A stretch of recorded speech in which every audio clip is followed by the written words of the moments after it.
तो अब तक हमने पढ़ा कि पोटेंशियल क्या होता है, पोटेंशियल डिफरेंस क्या होता है। एक बार जो जो हमने चीज़ पढ़ा उसको एक बार हम रिवीजन करने वाले हैं, ठीक है। सबसे पहले इस चैप्टर को हमने स्टार्ट करा था, ठीक है। तो चैप्टर स्टार्ट करते ही हमने पहला टॉपिक पढ़ा था इलेक्ट्रिक चार्ज, ठीक है। इलेक्ट्रिक चार्ज को हम क्यू से रिप्रेजेंट करते हैं, फॉर्मूला होता है क्यू बराबर एन ई, ठीक है। अच्छा, इलेक्ट्रिक चार्ज को हम क्यू से रिप्रेजेंट करते हैं, इसका यूनिट क्या होता है भाई? यूनिट सभी को पता है, यूनिट इसका क्या होता है? कूलॉम होता है, ठीक है। यूनिट इसका क्या होता है भाई? कूलॉम होता है। फिर हमने सेकंड टॉपिक पढ़ा इलेक्ट्रिक करंट। इलेक्ट्रिक करंट का फॉर्मूला क्या होता है? इलेक्ट्रिक करंट का फॉर्मूला होता है चार्ज अपॉन में टाइम, ठीक है। Rate of flow of electric current charges को ही हम क्या कहते हैं? इलेक्ट्रिक करंट कहते हैं। इसका यूनिट क्या होता है भाई? तो इसका यूनिट होता है एम्पियर, ठीक है। इस एम्पियर को हम रिप्रेजेंट करते हैं किससे? ए से। देन फिर हमने क्या पढ़ा इसके बाद? इसको हमने एक और फॉर्मूला बना दिया था, जब क्यू बराबर एन ई होता है तो आई बराबर क्या हो सकता है? एन ई अपॉन में टी हो सकता है, ठीक है। तो हमने ये भी फॉर्मूला पढ़ा। एक फॉर्मूला और बना सकते हैं हम चार्ज का, क्या? देखो, क्रॉस मल्टीप्लाई करो तो चार्ज बराबर क्या हो गया? करंट इनटू टाइम, ठीक है। करंट इनटू टाइम क्या हो गया? चार्ज हो गया, ठीक है। चलिए, फिर हमने क्या पढ़ा? फिफ्थ नंबर पे हमने फॉर्मूला पढ़ा पोटेंशियल का। पोटेंशियल का फॉर्मूला क्या होता है? वर्क अपॉन में चार्ज होता है, ठीक है। इसकी यूनिट की बात करें हम तो यूनिट हमने क्या देखा था भाई? इसका यूनिट देखा था हमने वोल्ट होता है, ठीक है। और जिसको हम वी से रिप्रेजेंट करते हैं, ठीक है। तो हमने टोटल अब तक 5 फॉर्मूले देखे हैं इस चैप्टर में, ठीक है। अब हम स्टार्ट करने जा रहे हैं किसको? ओम्स लॉ को, जो कि इस चैप्टर का one of the most important topic है, ठीक है। आइए शुरू करने जा रहे हैं हम ओम्स लॉ। इसको छोटा कर दे रहे हैं। ठीक है। स्टार्ट करने जा रहे हैं हम ओम्स लॉ।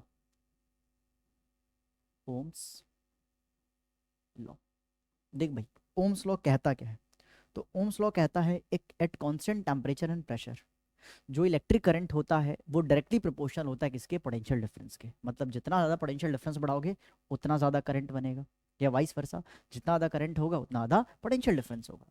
तो ओम्स लॉ क्या कहता है? पहले इसका लॉ लिखते हैं भाई।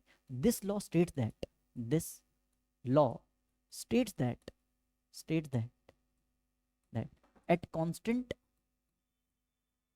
At constant temperature and pressure, and pressure, electric current, electric current is directly proportional to, directly proportional to, directly proportional to potential difference, potential difference across the conductor, across the, across the conductor। तो ये है Ohm's law, ठीक है। आम भाषा में, मतलब इसको मैथमेटिकल लैंग्वेज में देखा जाए तो जो इलेक्ट्रिक करंट है वो डायरेक्टली प्रोपोर्शनल होता है किसके? पोटेंशियल डिफरेंस के, यानी कि पोटेंशियल के। इसको मैं ऐसे उल्टा भी तो लिख सकता हूँ, वी डायरेक्टली प्रोपोर्शनल टू आई। जब भी हम प्रोपोर्शनैलिटी का साइन हटाते हैं तो कोई ना कोई कांस्टेंट आता है, और यहाँ पे जो कांस्टेंट आ रहा है इसको हम क्या कहेंगे? आर कहेंगे, ठीक है। तो ये जो आर है, ठीक है, आर एक कांस्टेंट होता है, ठीक है। और इस कांस्टेंट का नाम है, इसको हम रेजिस्टेंस कहते हैं। हाँ, ये वही रेजिस्टेंस है। It is the opposition to flow of electric charges, जो इलेक्ट्रिक करंट को अपोज करता है उसी को हम रेजिस्टेंस कहते हैं। और ये कांस्टेंट है किसका? वी और आर का, ठीक है। तो रेजिस्टेंस है, इसका यूनिट क्या होता है भाई? इसका यूनिट होता है ओम, ठीक है। इसका यूनिट ओम होता है, ओम का सिंबल है ये, ठीक है, बोलते हैं इसको हम ओम है, ठीक है। सभी को पता रेजिस्टेंस क्या होता है? It is the, it is the opposition, opposition to current, ठीक है। करंट का ऑपोजिशन है भाई, क्या है ये? करंट का ऑपोजिशन है, ठीक है। तो ये हमारा ओम्स लॉ का फॉर्मूला है। इसको हम ऐसे याद रखते हैं, V equals to I R, V equals to I R, ठीक है। ये हमारे पास ओम्स लॉ का जो रिजल्ट वाला फॉर्मूला है ये है, ठीक है।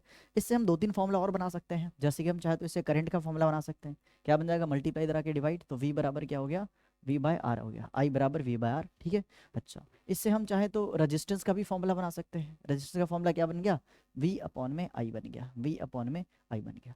अच्छा, यूनिट पता चल गया भाई, इसका यूनिट क्या होता है? ऐसा यूनिट होता है ओम, ठीक है। ऐसा यूनिट क्या होता है भाई? ओम होता है। अब मेरी बात सुनो, क्या ये रेजिस्टेंस पोटेंशियल डिफरेंस और करंट चेंज करने से चेंज होगा? हाँ या ना, इसका जवाब देना है, ठीक है। तो भाई देखो, ज़्यादातर लोगों को लगता है ना कि रेजिस्टेंस के फॉर्मूले में वी और आई आ रहा है, तो ये चेंज होने से ये चेंज होगा। तो इसका जवाब है नहीं, ठीक है। आर वी और आई, यानी कि पोटेंशियल और करंट चेंज होने से रेजिस्टेंस चेंज नहीं होता। क्यों नहीं होता? भाई इसी का तो कांस्टेंट है, वी और आई का ही तो कांस्टेंट आर।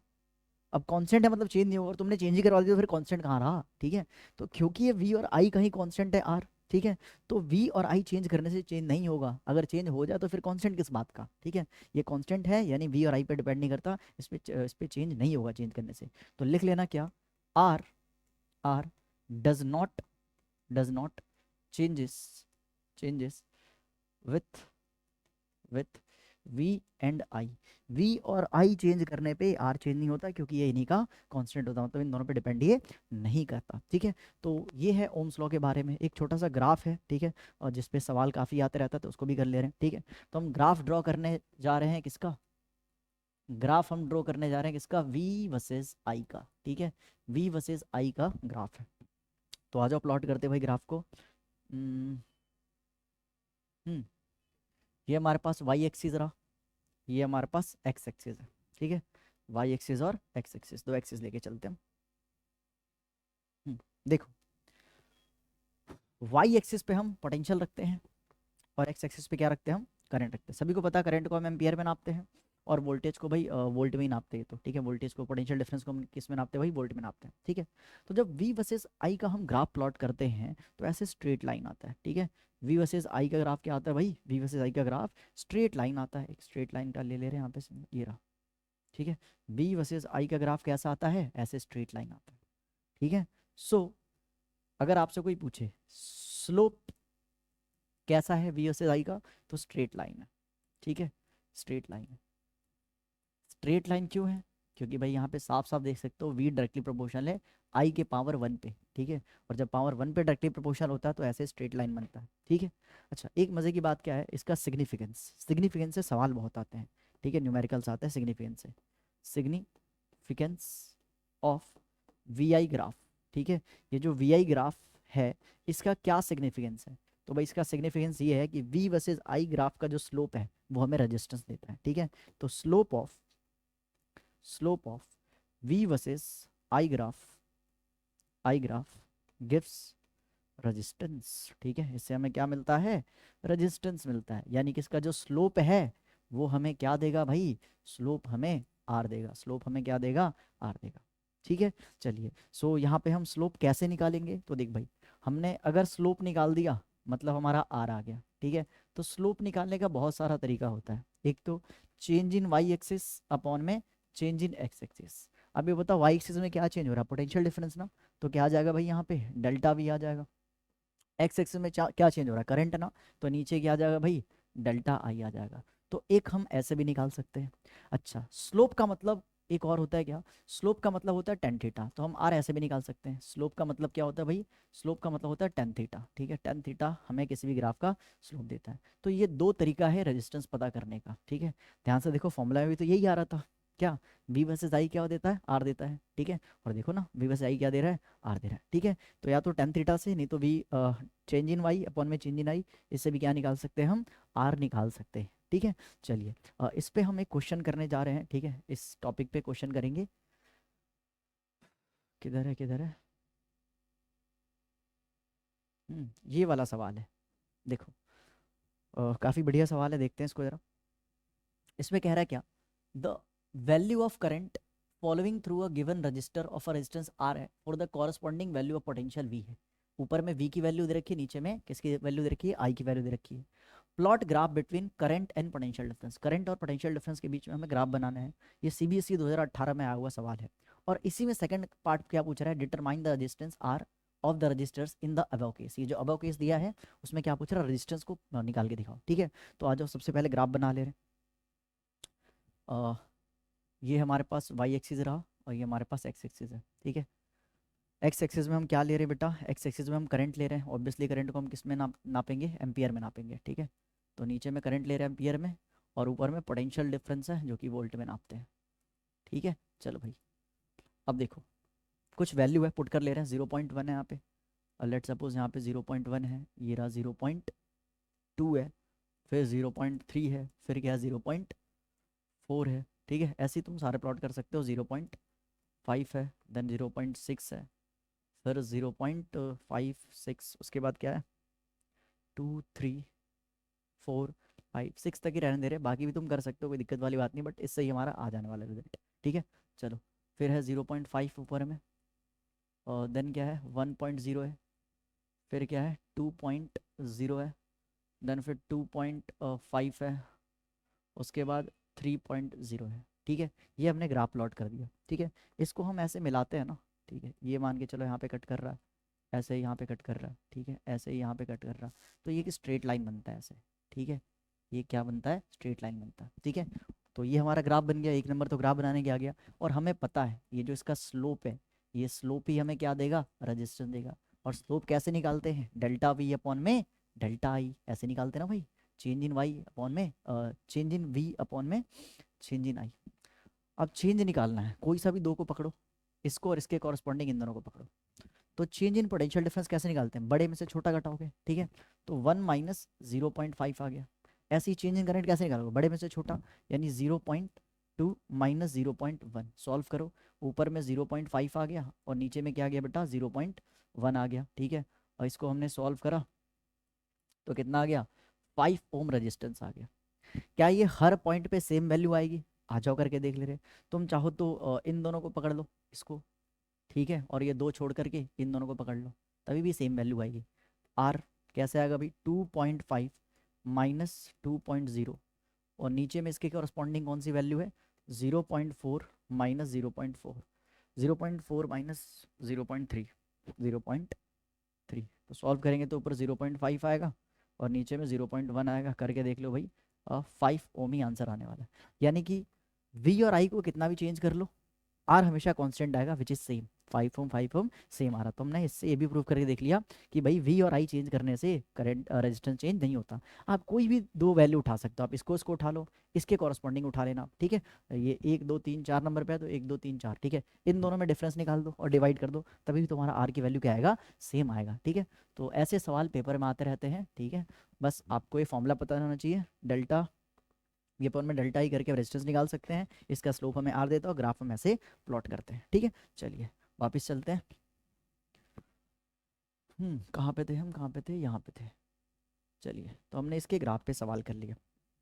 कभी कभार कुछ ऐसे भी सवाल आते हैं, जैसे कि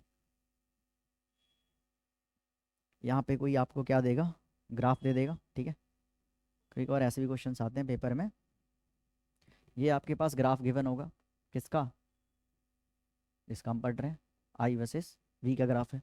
3 स्लोप दे देगा, एक, हम्म, 1 2 और ये 3। इसका नाम है ए, इसका नाम है बी, और इसका हमने सी लिख दिया। आपको बताना है कि सबसे ज़्यादा रेजिस्टेंस किसका हो, कुछ ऑप्शन दे सकता है। ठीक है, जैसे कि ऑप्शन ए है resistance of C greater than resistance of B greater than resistance of A. Option B क्या दे रखा है, रेजिस्टेंस ऑफ सी बराबर रेजिस्टेंस ऑफ बी बराबर रेजिस्टेंस ऑफ ए। या ऑप्शन सी दे सकता है क्या, resistance of A greater than resistance of B greater than resistance of C. Option D है none of the above, NOTA, none of the above. तो बताना इनमें से करेक्ट ऑप्शन कौन सा है। तो देख भाई, पहली बात रेजिस्टेंस के बारे में बोल रहा है, इस ग्राफ का स्लोप से हमें क्या मिलता है, स्लोप से हमें क्या मिलता है, रेजिस्टेंस, और स्लोप बराबर क्या होता है, tan थीटा। तो जिसका थीटा बड़ा उसका स्लोप बड़ा, उसका रेजिस्टेंस बड़ा। तो सबसे ज़्यादा थीटा किसका है, ये थीटा सी वाले का सबसे ज़्यादा बड़ा है, उससे कम थीटा है बी वाले का।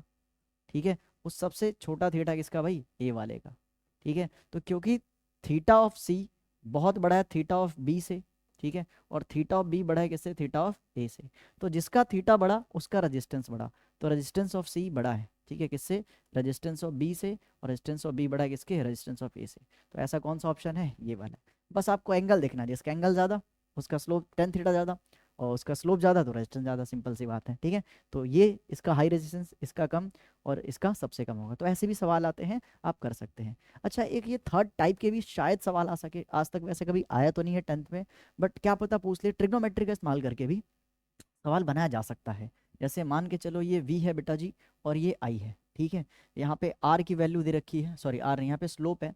ठीक है, और बोल रखा है एंगल कितना, 30 डिग्री है। ठीक है, तो आपको पता करना फाइंड रेजिस्टेंस, कर सकते हैं कैसे भाई, इसका जो स्लोप है, इसका जो स्लोप है वही तो हमें क्या देगा, इसका स्लोप ही हमें क्या देता है, रेजिस्टेंस, और स्लोप क्या होता है, tan थीटा। ठीक है, तो भाई आर आ गया हमारे पास, tan 30, थीटा कितना रहेगा 30 डिग्री, और tan 30 की वैल्यू क्या होती है 1/√3, तो आर का आंसर आ गया 1/√3 ohm. This is the answer. तो ऐसे भी क्वेश्चन अगर आए तो हम कर सकते हैं, कोई बड़ी बात नहीं है, बस हमें ट्रिग्नोमेट्री का बेसिक नॉलेज होना चाहिए, जो कि होता है 10th क्लास में हम लोगों के पास। चलिए, तो यही था हमारे पास ओम्स लॉ, उसका फॉर्मूला, और ये ग्राफ और उस पर क्वेश्चंस। ठीक है, इससे ज़्यादा और कोई सवाल बनता नहीं है इसमें। अब सीधे स्टार्ट कर रहे हैं हम किसके बारे में, रेजिस्टेंस वाला टॉपिक स्टार्ट कर रहे हैं। ठीक है, तो स्टार्ट करने जा रहे हैं भाई साहब रेजिस्टेंस के बारे में। रेजिस्टेंस,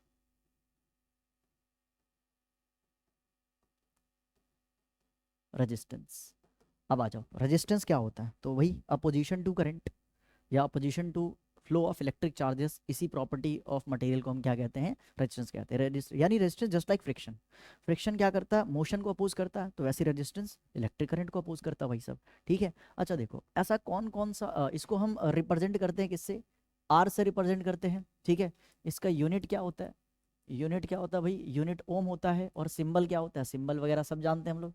ठीक है, सिंबल क्या होता है, ऐसे। ठीक है, ये सिंबल होता है रेजिस्टेंस का। अब वो कौन कौन से फैक्टर है जिस पर रेजिस्टेंस डिपेंड करता है, फैक्टर्स, फैक्टर्स एट विच रेजिस्टेंस डिपेंड। ठीक है, वो कौन कौन से फैक्टर हैं जिस पे रेजिस्टेंस डिपेंड करता है, तो पहला जो फैक्टर है वो है, पहला जो फैक्टर है वो है लेंथ। ठीक है, length of, length of conductor. ठीक है, लेंथ ऑफ कंडक्टर। अब भाई ये लेंथ ऑफ कंडक्टर को हम पहली बात तो एल से रिप्रेजेंट करते हैं। ये होता क्या है, जैसे मान के चलो मेरे पास ये कंडक्टर है। ठीक है, इसका लेंथ क्या है, एल है। ठीक है, अब देखो भाई, हम जो रेजिस्टेंस होता है वो डायरेक्टली प्रोपोर्शनल होता है लेंथ ऑफ कंडक्टर के। अगर लेंथ बढ़ाओगे तो रेजिस्टेंस बढ़ेगा, क्योंकि जितना लंबा लेंथ होगा उतना ज़्यादा उसको कॉलिजन होंगे चार्ज पार्टिकल के बीच में, उतना ज़्यादा उसको क्या लगेगा, एक तरह से ऑपोजिशन लगेगा। ठीक है, ज़्यादा डिस्टेंस ट्रैवल करना होगा तो भाई ज़्यादा डिस्टेंस लगेगा ना, कम डिस्टेंस ट्रैवल करना हो तो कम डिस्टेंस लगेगा, ऐसे भी समझ सकते हो आप। ठीक है, मतलब लेंथ बढ़ाओगे रेजिस्टेंस बढ़ता है, यानी पहले वाले में क्या होता है, डायरेक्टली प्रोपोर्शनल होता है। ठीक है, पहले वाले में क्या होता है भाई, डायरेक्टली प्रोपोर्शनल होता है, लेंथ बढ़ाने से रेजिस्टेंस बढ़ता है। दूसरा, इन्वर्सली प्रोपोर्शनल होता है एरिया ऑफ क्रॉस सेक्शन के, एरिया ऑफ क्रॉस सेक्शन के इनवर्सली प्रोपोर्शनल होता है, एरिया ऑफ क्रॉस सेक्शन के क्या होता है, इनवर्सली प्रोपोर्शनल होता है, यानी कि जो आर है वो इनवर्सली प्रोपोर्शनल होता है एरिया ऑफ क्रॉस सेक्शन के। अगर एरिया ऑफ क्रॉस सेक्शन बढ़ाओगे तो रेजिस्टेंस घटेगा। ठीक है, मान के चलो एक ये पतला सा वायर है। ठीक है, और एक ये चौड़ा सा वायर है। ठीक है, ये रहा। अब ज़्यादा एरिया ऑफ क्रॉस सेक्शन किसका है, ऑब्वियसली इसका एरिया ऑफ क्रॉस सेक्शन बड़ा है, और इसका एरिया ऑफ क्रॉस सेक्शन क्या है बेटा, छोटा है।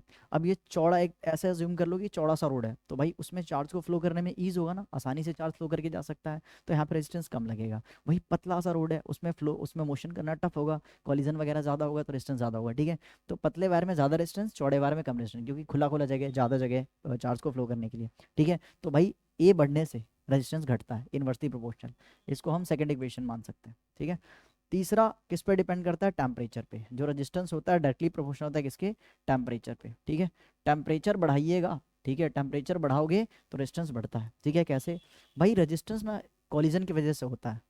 अगर आपसे कोई पूछे माइक्रोस्कोपिक रीजन कि रेजिस्टेंस क्रिएट कैसे होता है, रेजिस्टेंस होता है कॉलिजन, जो चार्ज पार्टिकल्स आपस में टकराते हैं तो उनकी स्पीड स्लो हो जाती है, स्लो होती है, यानी कि वो यानी कि उनमें क्या लगता है, एक तरह से करंट फ्लो होने में दिक्कत होती है, यानी कह सकते हो फ्लो ऑफ करंट को अपोज हो रहा है बाय द कॉलिजन। तो कॉलिजन है वो रीजन है जिसकी वजह से रेजिस्टेंस क्रिएट होती है।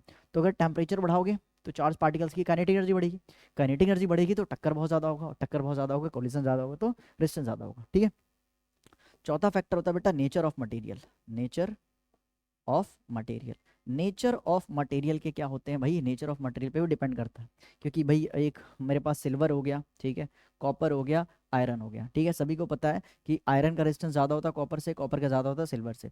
अब सिल्वर का रेजिस्टेंस सबसे कम होता है, सिल्वर का रेजिस्टेंस क्या होता है, सबसे कम होता है, इसलिए सिल्वर क्या होता है, बेस्ट कंडक्टर होता है। सिल्वर क्या होता है, बेस्ट कंडक्टर। उल्टा रिलेशन होता है, ठीक है, जिसमें रेजिस्टेंस ज़्यादा उसमें कंडक्टिविटी कम होती है भाई। ठीक है, चलो, तो और जिसमें रेजिस्टेंस कम उसका कंडक्टिविटी बढ़िया। तो सिल्वर में क्योंकि कम रेजिस्टेंस होता है इसलिए बेस्ट कंडक्टर है। सेकंड बेस्ट हमारा कॉपर है, ज़्यादा इस्तेमाल हम कॉपर का ही करते हैं क्योंकि सिल्वर भाई काफ़ी एक्सपेंसिव हो जाता है।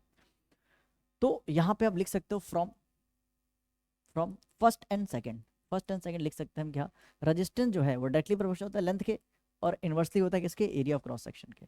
यहाँ से हम प्रोपोर्शनैलिटी का साइन हटाते हैं तो एक कांस्टेंट आता है, इसको हम रो कहते हैं। रो मतलब यहाँ पे रजिस्टिविटी है, और ये फॉर्मूला बन गया रो एल बाय ए।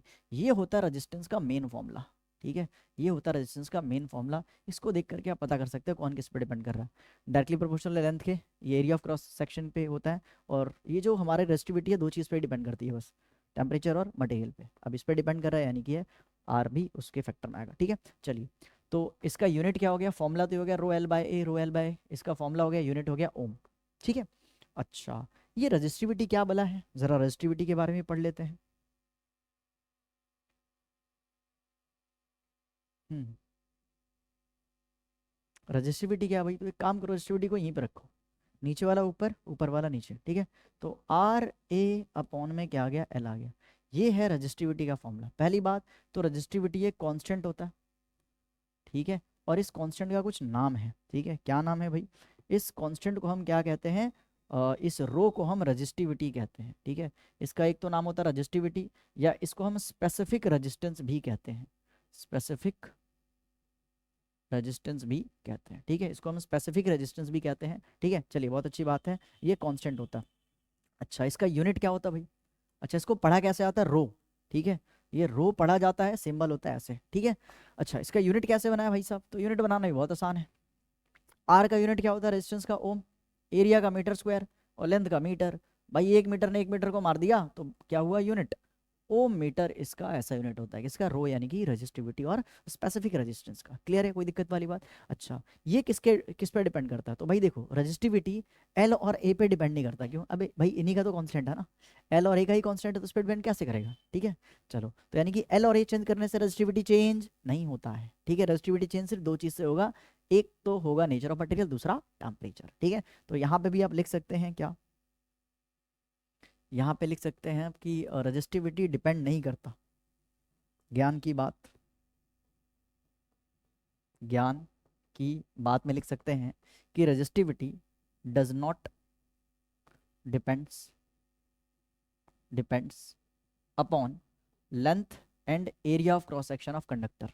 तो किस पे डिपेंड करता है भाई, तो resistivity depends upon, resistivity depends upon, first factor है भाई टेम्परेचर, ठीक है। टेम्परेचर फर्स्ट फैक्टर हो गया, टेम्परेचर बढ़ाओगे तो रजिस्टिविटी बढ़ेगा, ठीक है। टेम्परेचर बढ़ाओगे तो रजिस्टिविटी बढ़ेगा। सेकंड जो फैक्टर है बेटा, नेचर ऑफ मटेरियल है, अलग अलग मटेरियल का, ठीक है, अलग अलग मटेरियल का अलग अलग क्या होता है, रजिस्टिविटी होता है। अलग अलग मटेरियल का क्या होता है, अलग अलग रजिस्टिविटी होता है। जैसे कि अगर मैं बात करूँ कंडक्टर्स की, ठीक है, तो कंडक्टर्स की भाई रजिस्टिविटी बहुत कम होती है, ठीक है, और इंसुलेटर की बहुत ज़्यादा होती है, ठीक है। कंडक्टर की रजिस्टिविटी क्या होती है भाई, बहुत ज़्यादा, बहुत कम होती है, ठीक है, मतलब पावर माइनस में होता है, 10⁻⁻12 से लेकर के 10⁻⁻6 या 8 तक होता है, ठीक है। चलो, वही इंसुलेटर की बात करें, ठीक है, इंसुलेटर्स की बात करें, तो इंसुलेटर की रेजिस्टिविटी हाई होती है, कितनी होती है भाई, इनकी इनकी पॉजिटिव में वैल्यू जाती है, ठीक है, 10⁻8 ऐसे पॉजिटिव वैल्यू आ सकता है अप्रॉक्सीमेटली, ठीक है। तो भाई बेसिकली बात है, अलग अलग मटेरियल का अलग अलग रेजिस्टिविटी होता है, आपको सिर्फ इतना समझना है, ठीक है, कि नेचर ऑफ मटेरियल पर डिपेंड करता है और टेम्परेचर पर डिपेंड करता है। अलग अलग मटेरियल का अलग अलग रेजिस्टिविटी होता है, ठीक है। सबसे कम रेजिस्टिविटी किसका होता है, सिल्वर का होता है, इसलिए सिल्वर इज बेस्ट कंडक्टर, ठीक है। जिसका रेजिस्टिविटी कम, जिसका रेजिस्टिविटी कम उसका कंडक्टिविटी ज़्यादा, ठीक है। चलो, तो यहाँ पे आप लिख सकते हो क्या, रेजिस्टिविटी बढ़ेगा कंडक्टिविटी घटेगा, ठीक है, वाइस वर्सा। आगे बात करते हैं भाई, ये हमारा रेजिस्टेंस हो गया, रेजिस्टिविटी हो गया, ठीक है। चलो, अब इसके आगे हम क्या पढ़ने वाले हैं, इसके आगे हम पढ़ने वाले कॉम्बिनेशन ऑफ रजिस्टर्स, ठीक है। तो आइए स्टार्ट करते हैं कॉम्बिनेशन ऑफ रजिस्टर्स को। कॉम्बिनेशन कॉम्बिनेशन ऑफ रजिस्टर्स, ठीक है। रजिस्टर्स का कॉम्बिनेशन पढ़ने वाले हैं। तो भाई एक तो होता है सीरीज कॉम्बिनेशन, ठीक है, सीरीज कॉम्बिनेशन होता है, ठीक है, सीरीज कॉम्बिनेशन होता है। और दूसरा कौन सा होता है भाई मेरे, पैरेलल कॉम्बिनेशन होता है। दूसरा होता है कौन सा, पैरेलल पैरेलल कॉम्बिनेशन।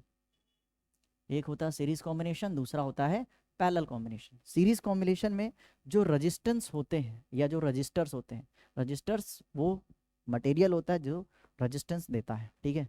चलो, तो रजिस्टर्स इसमें कनेक्टेड होते हैं, कैसे कनेक्टेड होते हैं, end to end, end to end, एक के बाद एक कनेक्टेड होते हैं, ठीक है। जैसे ये रहा,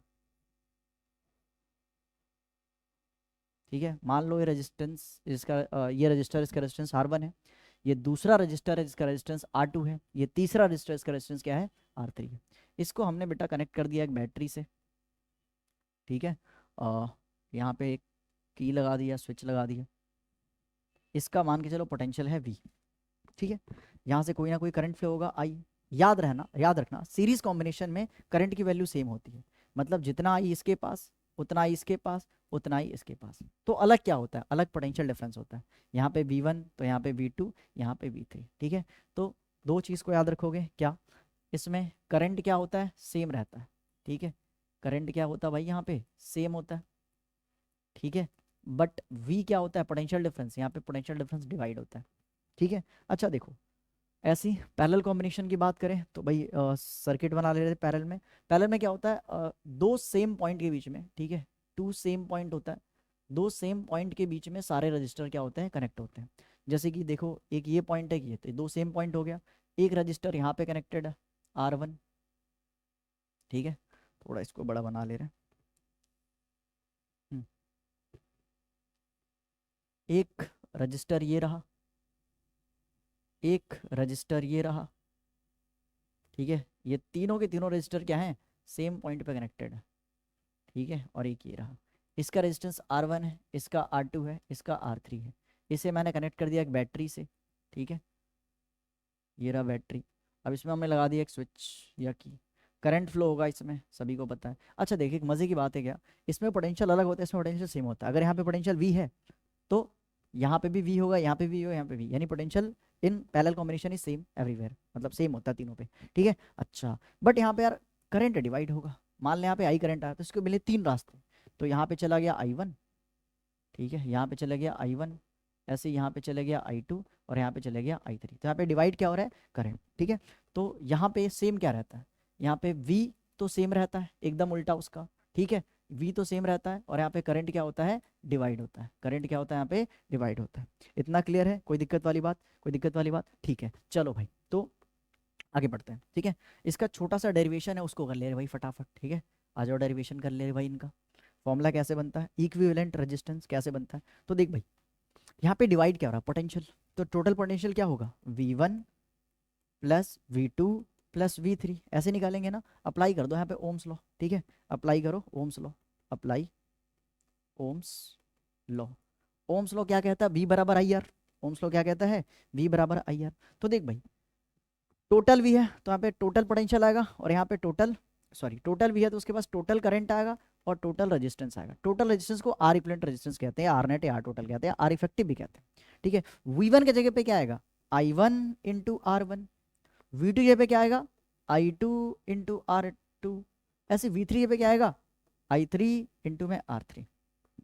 एक यहाँ पे गलती हुई, कौन सी गलती हुई है, करंट तो भाई सेम है ना, करंट क्या रहेगा, सेम रहेगा, करंट क्या रहेगा, सेम रहेगा, ठीक है। तो भाई अगर करंट सेम है, देखो ना आई करंट सेम है तो करंट कॉमन निकाल दो, तो भाई आई यहाँ पे आई आर इक्विवेलेंट बराबर क्या हो गया, आई कॉमन निकल गया, R1 plus R2 plus R3। ये देखो आई ने आई को मार दिया, तो यहाँ पे आर इक्विवेलेंट का फॉर्मूला आ गया, आर इक्विवेलेंट का फॉर्मूला आ गया आर इक्विवेलेंट का फॉर्मूला क्या आ गया, R1 plus R2 plus R3, R1 plus R2 plus R3।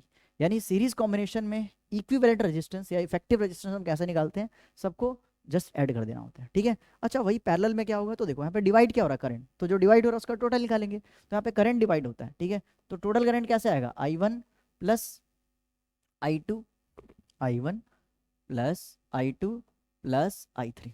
Ohms law लगाओ, apply Ohm's law, apply Ohm's law, Ohm's law apply करो तो क्या हो जाएगा, यहाँ पे V बराबर क्या होता है, IR, तो I बराबर क्या हो गया, V बाय R। तो यहाँ पे टोटल I है तो टोटल भी आएगा, अपॉन में टोटल R आएगा।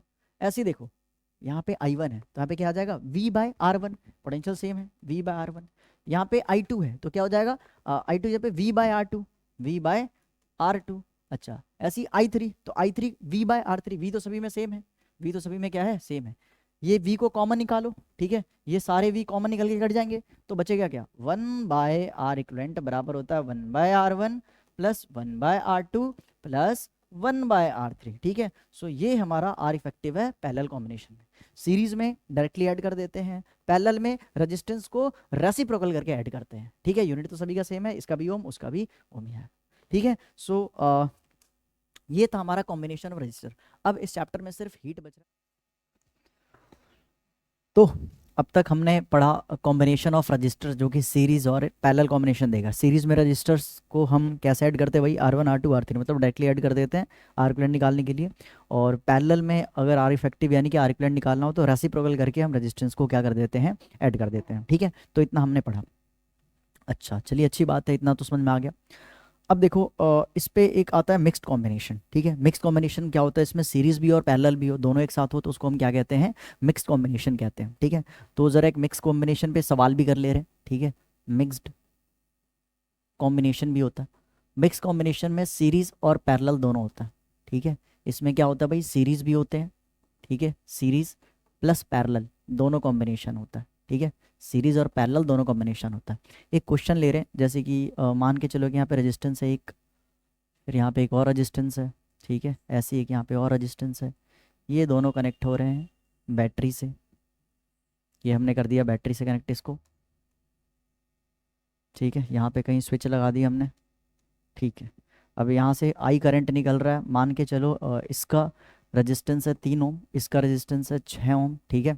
6 ओम और इसका कितना भाई, 2 ओम है, ठीक है। 12 वोल्ट की बैटरी है। अब हमें पता क्या करना है, find R equivalent, find R equivalent. ये सवाल में दे रखा है कि हमें भाई साहब क्या पता करना है, आर इक्विवेलेंट पता करना है। तो देखो इसमें सीरीज पैरेलल दोनों है, कैसे, ये दोनों कॉम्बिनेशन पैरेलल में है और इनका जब टोटल निकाल देंगे तो ये इसके साथ किसमें हो जाएगा, सीरीज में। तो बेटर होगा सबसे पहले इस पैरेलल वाले को सॉल्व कर लेते हैं, ठीक है। मान लेते हैं ये रेजिस्टेंस R1 है, ये R2 है, ठीक है, और ये क्या है, R3 है। तो मेरे को इनका मेरे को आर इक्विवेलेंट निकालना है। तो कैसे निकालूंगा, 1/R इक्विवेलेंट बराबर 1/R1 यानी कि 3 प्लस 1/R2 यानी कि 6। ये सॉल्व करो तो कितना हो जाएगा, यहाँ पे 6 आ गया, ऊपर में 2 आ गया, नीचे वो 1 आ गया यहाँ पे, और कितना हो गया 3/6। यार हमें तो 1/R इक्विवेलेंट थोड़ी चाहिए, हमें तो आर इक्विवेलेंट चाहिए, तो इसको पलट दो तो ये भी रेसिप्रोकल हो जाएगा 6/3। आंसर कितना आ गया, 2, ठीक है। इसका एक शॉर्ट ट्रिक होता है, ऐसे भी याद कर सकते हो, क्या, 1/R इक्विवेलेंट निकालने का शॉर्ट ट्रिक क्या होता है, R1 इंटू R2 अपॉन में R1 प्लस R2। याद रहे ये शॉर्ट ट्रिक सिर्फ 2 रजिस्टर के लिए अप्लाई करना। जैसे कि ये दोनों हैं, ऊपर में दोनों को मल्टीप्लाई कर दो, 6 3 जा 18, और नीचे में प्लस कर दो, 6 + 3 9। 18 को 9 से डिवाइड करो, ठीक है, इसको 18 को 9 से डिवाइड करो, कितना आ गया आंसर, 2। तो ऐसे शॉर्ट ट्रिक से भी निकाल सकते हो। तो इसका 2 आ गया, ठीक है, इसका क्या आ गया, 2 आ गया। अब एक काम करते हैं, इसका फिर से सर्किट को रीड्रॉ कर रहे हैं, ठीक है। यहाँ पे मेरे पास रेजिस्टेंस है कितना, 2, और इसका सॉल्व करने के बाद जो आर इक्विवेलेंट आया वो भी कितना है, 2। अच्छा अब ये दोनों तो सीरीज में है, ये दोनों किस में भाई मेरे, ये दोनों सीरीज में हो गए, ठीक है, ये दोनों सीरीज में हो गए। अभी 12 वोल्ट की बैटरी है, सीरीज में हो गया, तो सीरीज में आर इक्विवेलेंट कैसे निकालते हैं। अब यहाँ पे आर इक्विवेलेंट डैश कैसे निकलेगा, इन दोनों को ऐड कर दीजिए, ठीक है। तो 2 + 2 कितना हो गया, 4 ओम। तो यहाँ पे टोटल रेजिस्टेंस कितना हो गया, 4 ओम आ गया। तो इस सवाल में पता करना था आर इक्विवेलेंट, हमने आर इक्विवेलेंट पता कर दिया। कभी कभार को क्या पूछ सकता है आपसे, सेकंड पार्ट में पूछ सकता है टोटल करंट कितना निकल रहा है, आई फ्रॉम द सर्किट, ठीक है, मतलब बैटरी से कितना करंट निकल रहा है। तो कैसे निकालेंगे भाई, इसका सेकंड पार्ट सॉल्व कर रहे हैं। अप्लाई करो ओम्स लॉ, V = IR होता है, तो I बराबर क्या हो गया, V/R। याद रखिए यहाँ पे जो R लेंगे वो आर इक्विवेलेंट लेते हैं, क्या लेते हैं बेटा, आर इक्विवेलेंट। तो I बराबर क्या हो गया, V कितना दे रखा, V दे रखा कितना, 12। V कितना दे रखा है यहाँ पे, 12 वोल्ट दे रखा है, तो यहाँ पे 12 रख दो भाई V, ठीक है। आर इक्विवेलेंट फाइनल वाला कौन सा है, 4 है ना, तो यहाँ पे 4 रख दो, आंसर आ गया 3। तो करंट कितना है, 3 एम्पियर का करंट बैटरी से निकलेगा, ठीक है। 3 एम्पियर का करंट क्या होगा भाई, बैटरी से निकलेगा। तो ऐसे मिक्स कॉम्बिनेशन में न्यूमेरिकल्स आते हैं इस पर, जो कि कर सकते हैं, काफ़ी आसान होता है, ठीक है। तो चलिए हमने अभी कॉम्बिनेशन ऑफ रेजिस्टेंस देखा, सीरीज, पैरेलल, और एक मिक्स देखा, इस पर हमने सवाल करा, ठीक है। अब देखो इसमें क्या होता है, कभी कभार कुछ थ्योरेटिकली टॉपिक आ जाते हैं कि सीरीज कॉम्बिनेशन के क्या डिसएडवांटेज होते हैं, पैरेलल के क्या एडवांटेज होते हैं। तो देखो भाई सीरीज में क्या होता है कि सारे अप्लायंसेस एक साथ कनेक्ट होते हैं, अगर एक खराब होगा तो बाकी भी वर्क करना बंद कर देगा। सीरीज में जो नेट या इफेक्टिव रेजिस्टेंस आता है वो बड़ा होता है, हाई आता है, ठीक है, काफ़ी हाई आता है, वो सबसे बड़े वाले से भी बड़ा होता है, ठीक है। तीसरी चीज़ क्या है कि इसमें हीट लॉस बहुत ज़्यादा होता है क्योंकि रेजिस्टेंस ज़्यादा होता है, यानी एनर्जी कंज्यूम ज़्यादा होगा। एक चीज़ और है क्या, डिफरेंट डिफरेंट अप्लायंसेस के डिफरेंट डिफरेंट करंट रिक्वायरमेंट होते हैं, ठीक है। तो भाई इसमें ऐसा पॉसिबल नहीं है, ऐसा नहीं टीवी फ्रिज रेफ्रिजरेटर सबको एक साथ लगा दे भाई आप लोग, ठीक है, तो सही से वर्क नहीं करेगा क्योंकि सबको अलग अलग करंट चाहिए, बट इसमें क्या है, सेम करंट है। ये सब इसमें ऐसा नहीं है, इसमें हम सेपरेट स्विच दे सकते हैं, इसमें सेपरेट स्विच नहीं दे सकते हैं। इसमें आर इक्विवेलेंट कम आता है, इसमें ज़्यादा आता है, इसमें एनर्जी लॉस कम होती है, इसमें ज़्यादा होती है, ठीक है। और इसमें ऐसा नहीं, अगर एक अप्लायंसेस खराब हो गया तो बाकी सब में करंट फ्लो होते रहेगा, इनको कोई डिस्टर्बेंस नहीं होगी, ठीक है। तो ये इसके एडवांटेज है और इसके डिसएडवांटेज हमने बता दिया। तो ये भी थ्योरेटिकली होता है, पढ़ लीजिएगा, ठीक है, पेपर में एक आधी नंबर में आ जाता है।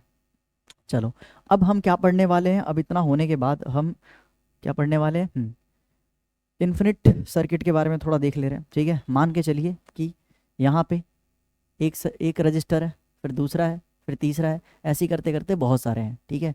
तो ये आर है, इसका रेजिस्टेंस भी आर ही है, इसका रेजिस्टेंस आर है, और ये आर एन है, मतलब ऐसे रिपीट हो रहा है, ये 2 ओम तो 2 चलते जा रहे हैं, ठीक है। तो इसमें आर इक्विवेलेंट कैसे निकालते हैं, ठीक है। तो भाई इन्फिनिट वाले में आर इक्विवेलेंट कैसे निकालते हैं, अगर 2 होता तो आर प्लस आर 2 आर, 3 होता तो आर प्लस आर 3 आर, 4 होता तो 4 आर, 5 होता तो 5 आर, टोटल कितना है, एन टाइम्स है ना, तो कितना हो गया, एन आर हो गया, ठीक है। सो देख सकते हो यहाँ पे इफेक्टिव रेजिस्टेंस एन टाइम्स मतलब इंक्रीज होता है, ठीक है, एन टाइम्स बढ़ता है यहाँ पे। अच्छा, अगर वैसे ही पैरेलल वाले की बात कर रहे हैं, ठीक है, यहाँ पे पैरेलल कनेक्ट कर रहे हैं भाई, 1 हो गया, 2 हो गया, ऐसे ही करते करते बहुत सारे हैं, ठीक है, ऐसे ही करते करते बहुत सारे हैं। तो ये 1 हो गया, 2 हो गया, और ऐसे ही करके भाई ये एन टाइम्स ऐसे रिपीट हो रहा है, एन टाइम्स, ठीक है। इन सब का रेजिस्टेंस सेम है, आर आर आर। अच्छा देखो, अगर 2 होता तो आर इक्विवेलेंट कैसे आता, अगर मान लो सिर्फ 2 आता, तो 1/R इक्विवेलेंट बराबर क्या होता है, 1/R प्लस 1/R। इसको सॉल्व करिए, सॉल्व करेंगे तो क्या आ जाएगा, यहाँ पे सॉल्व करेगा तो क्रॉस मल्टी, ये नीचे मल्टीप्लाई हो जाएगा R², ठीक है। अच्छा, ऊपर में आर आ गया, यहाँ पे भी आर आ गया, सॉल्व करो, 2R आ गया, अपॉन में R², एक आर ने एक आर को मार दिया, आर इक्विवेलेंट कैसे आएगा, ये आर ऊपर चले आएगा और 2 नीचे, सिंपल सी बात है। 2 होगा तो R/2, ऐसे ही 3 होता तो R/3, 4 होता तो R/4। यहाँ पे n टाइम्स है तो आर इक्विवेलेंट का फॉर्मूला क्या आ गया भाई, आर इक्विवेलेंट का फॉर्मूला क्या आ गया, R/n। तो यहाँ पे n टाइम्स बढ़ता है आर इफेक्टिव, यहाँ पे n टाइम्स घटता है। तो भाई सीरीज में क्या होती है भाई, सीरीज में आर इफेक्टिव की वैल्यू ज़्यादा आती है हमेशा, ठीक है। आर इफेक्टिव की वैल्यू क्या आती है, हमेशा ज़्यादा आती है, ठीक है। R effective, R effective, effective हमेशा क्या होती है, हाई होती है, ठीक है। अच्छा, और इसमें आर इफेक्टिव क्या होता है, इसमें आर इफेक्टिव लो होता है, ठीक है। इसमें आर इफेक्टिव क्या होता है, लो होता है, ठीक है। आर इफेक्टिव क्या होता है, आर इफेक्टिव लो होता है,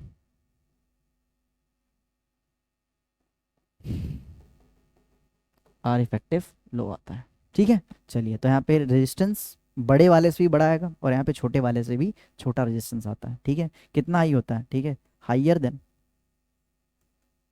हाइयर देन बिगर रेजिस्टेंस, ठीक है। और यहाँ पे स्मॉलर देन स्मॉलेस्ट आता है, ठीक है। यहाँ पे क्या आता है, रेजिस्टेंस जो आता है R is smaller than smallest, ठीक है। इसको हम सवाल करके भी प्रूफ कर सकते हैं, कोई बड़ी बात नहीं है, आ जाओ करके देख ले रहे हैं। मान के चलो हमारे पास एक सर्किट है, ये रहा, 2 ओम रेजिस्टेंस है, ठीक है। चलो यहाँ पे 3 ओम रेजिस्टेंस ले रहे हैं और यहाँ पे 6 ओम रेजिस्टेंस ले रहे हैं, ठीक है। तो इसका आर इक्विवेलेंट कितना निकलेगा, आर इक्विवेलेंट क्या, 3 + 6 कितना आ गया, 9 ओम आ गया। इसी को अगर हम पैरेलल में कनेक्ट कर ले रहे हैं, ठीक है, ऊपर में 3, ठीक है, और नीचे में क्या आ रहा है, नीचे में आ रहा है, नीचे में आ रहा है 6 ओम, ऊपर में 3 ओम। इसका आर इक्विवेलेंट निकालने का शॉर्ट ट्रिक बताया था, R1 × R2 अपॉन में R1 + R2, ठीक है। कितना आ गया, 3 × 6 और 3 + 6 18/9 यानी कि 2 आ गया, ठीक है। तो देख सकते हो इसमें आर इफेक्टिव यानी कि आर टोटल बड़े वाले से ही बड़ा है और इसमें छोटे वाले से भी छोटा है, ठीक है। तो इसलिए कहते हैं पैरेलल में कम रेजिस्टेंस आता है, ठीक है, यानी करंट ज़्यादा फ्लो होगा। इसमें इसमें क्या होता है भाई, ज़्यादा रेजिस्टेंस आता है, ठीक है। तो ये एडवांटेज है किसका, पैरेलल कॉम्बिनेशन का। अब हमारा लास्ट टॉपिक है भाई हीट, फिर हम पावर करेंगे, देन फिर चैप्टर का दी एंड है, ठीक है। आइए हीटिंग इफेक्ट पढ़ रहे हैं, ठीक है। Heating effect of electric current, heating effect of electric current. Electric current का हम लोग पढ़ने जा रहे हैं क्या, हीटिंग इफेक्ट। तो देखो भाई सिंपल सी बात है, जब भी कभी करंट फ्लो होगा सर्किट में, ये हमारे पास सर्किट है, रेजिस्टेंस आर है, इसमें आई करंट फ्लो हो रहा है, मान लो पोटेंशियल डिफरेंस यहाँ का वी है, ठीक है। तो जब भी किसी सर्किट में या कभी किसी वायर में या किसी भी इलेक्ट्रिकल अप्लायंसेस में करंट फ्लो होता है तो उसकी वजह से हीटिंग होती है, हीट होती है, ठीक है। इसी को हीटिंग इफेक्ट ऑफ क्या कहते हैं, इलेक्ट्रिक करंट कहते हैं, ठीक है। अब देखो हीट एक एनर्जी है, हीट एक क्या है भाई साहब, एनर्जी है, ठीक है। तो हीट का फॉर्मूला हम कैसे डराइव कर सकते हैं, हमने अभी तक पढ़ा क्या, पोटेंशियल बराबर क्या होता है, वर्क अपॉन में चार्ज, और वर्क ही क्या होता है, एनर्जी होता है, और एनर्जी हीट भी तो क्या है, एक प्रकार का एनर्जी है। तो यहाँ पे हीट का फॉर्मूला क्या आ गया, V इंटू क्यू, हीट का फॉर्मूला क्या आ गया, V इंटू क्यू। अभी दो तीन फॉर्मूले और भी हैं हीट के, वो कैसे आएंगे, वो कैसे आएंगे, तो आ जाओ देखते हैं भाई। उसको हम निकाल सकते हैं क्या, तो ये V को ध्यान से देखो, इस V को हम चेंज कर सकते हैं, कैसे चेंज कर सकते हैं, तो V बराबर लिख सकते हैं हम IR, ठीक है। V बराबर क्या लिख सकते हैं, ओम्स लॉ लगाओ, V बराबर क्या होता है, IR होता है। अच्छा, ये Q बराबर क्या होता है, I इंटू टी, चार्ज का एक फॉर्मूला लिखा रहा था, I बराबर Q बाय टी, तो Q बराबर I इंटू टी, ठीक है। इनको यहाँ पे पुट करो, तो हीट का फॉर्मूला क्या आ गया, हीट का फॉर्मूला आ गया I इंटू आर, और Q के जगह पे क्या आ गया, I T, I into I square आ गया, तो यहाँ पे आ गया I square R T, I square R T, I square R T, ठीक है। ये रहा मेरे पास एक हीट का फॉर्मूला, ये बहुत इंपॉर्टेंट फॉर्मूला है, कौन सा, आई स्क्वायर आर टी, ठीक है। आई स्क्वायर आर टी बहुत ही इंपॉर्टेंट फॉर्मूला है, क्योंकि इसी को हम कहते हैं जूल्स लॉ ऑफ हीटिंग, इसको हम क्या कहते हैं, जूल्स लॉ ऑफ हीटिंग, ठीक है। जूल्स लॉ ऑफ हीटिंग क्या कहता है कि जो हीट होता है वो डायरेक्टली प्रोपोर्शनल होता है करंट के स्क्वायर के, यानी करंट डबल करोगे तो हीट 4 गुना बढ़ेगा, करंट को अगर 4 टाइम्स कर दिए तो 4 का स्क्वायर 16, करंट कितना होगा भाई 16, हीट 16 टाइम्स इंक्रीज होगा। जो हीट होता है वो डायरेक्टली प्रोपोर्शनल होता है रेजिस्टेंस के, और जो हीट होता है डायरेक्टली प्रोपोर्शनल होता है टाइम पीरियड के, कितना टाइम तक करंट को फ्लो करवा रहे हैं, तो इन सबके डायरेक्टली प्रोपोर्शनल होता है, इसी को हम क्या कहते हैं, जूल्स लॉ कहते हैं। तो यहाँ पे कितने फॉर्मूला हो गया भाई, एक तो वी क्यू हो गया, आई स्क्वायर आर टी, एक फॉर्मूला और होता है, ठीक है। Q बराबर क्या लिख सकते हैं, I इंटू टी, तो Q में सिर्फ I इंटू टी रखो, तो H बराबर क्या आ गया, VIT, ये भी काफ़ी इंपॉर्टेंट फॉर्मूला है, Vellore institute of technology, VIT याद कर लेना इसको, ठीक है।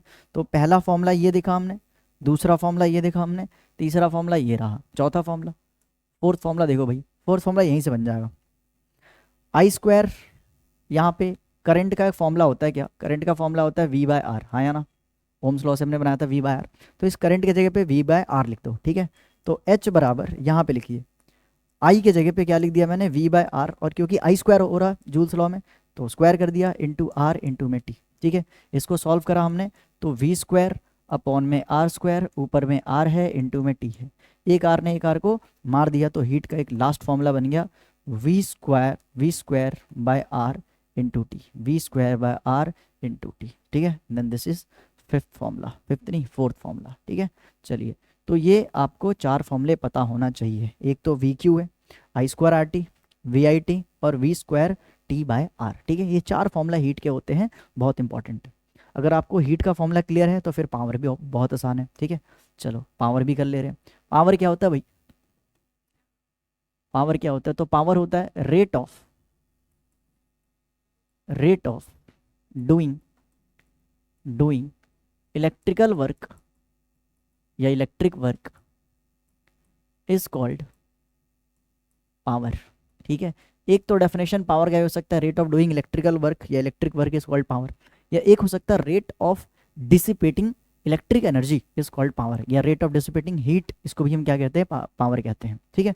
क्योंकि यार एनर्जी ही वर्क की एनर्जी ही हीट है, ठीक है। चलिए, इसको हम ऐसे लिख सकते हैं क्या, rate of energy consumption, energy कौन सी energy, electrical energy consumption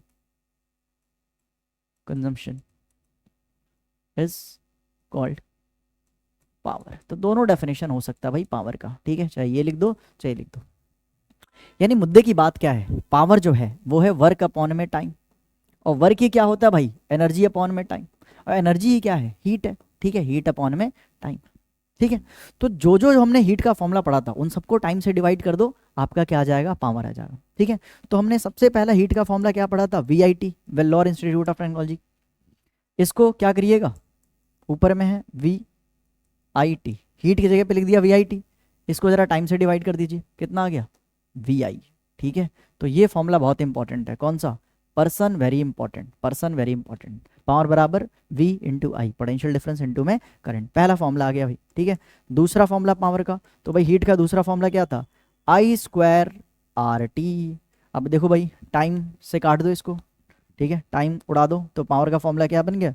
power का फॉर्मूला है I स्क्वायर इंटू R। तीसरा फॉर्मूला पावर का कैसे बन सकता है भाई? तो तीसरा फॉर्मूला यहाँ से बन सकता है। अभी हमने हीट का फॉर्मूला क्या देखा था?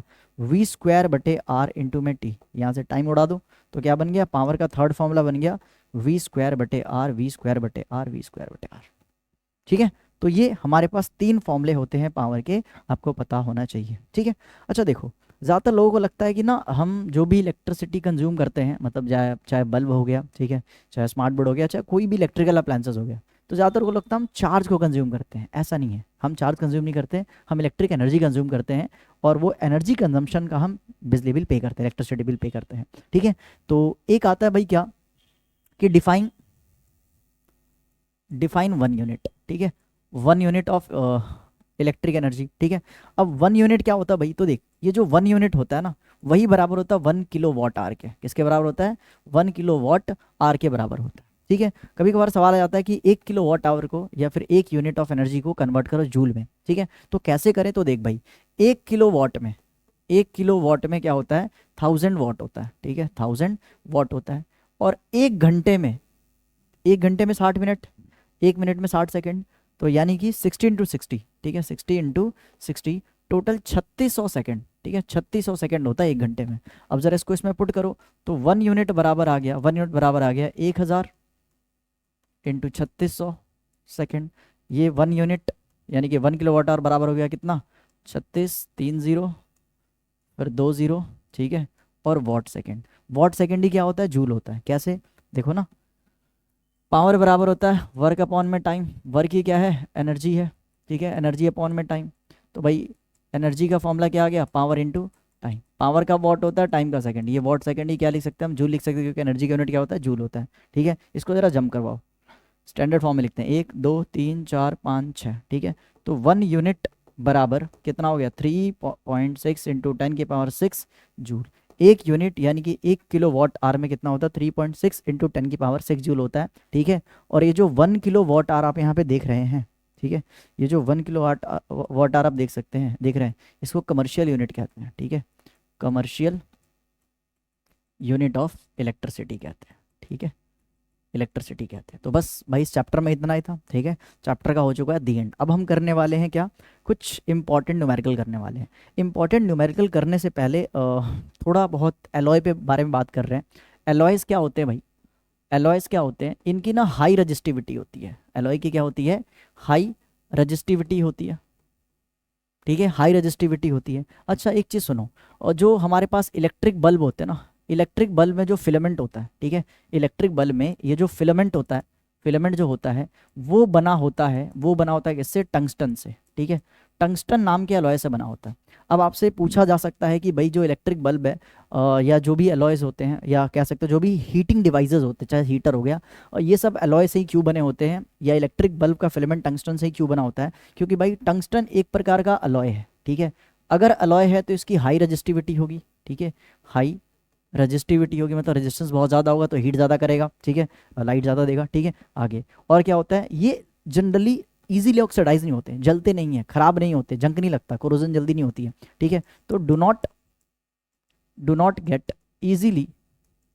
इजीली ऑक्सीडाइज्ड, ऑक्सीडाइज नहीं होते हैं, कोरोड नहीं होते, जल्दी खराब नहीं होते, ठीक है।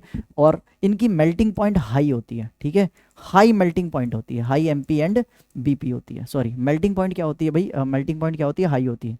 जल्दी ये मेल्ट नहीं होते हैं, ठीक है, जल्दी मेल्ट नहीं होते हैं, यानी कि जल्दी ये खराब नहीं होते हैं। तो यही फीचर है टंगस्टन का कि इसको हम यूज़ करते हैं किसमें? बल्ब के फिलामेंट में इस्तेमाल करते हैं, ठीक है। एक आता है इलेक्ट्रिक फ्यूज़ का कॉन्सेप्ट, ठीक है। इलेक्ट्रिक फ्यूज़ क्या होता है भाई?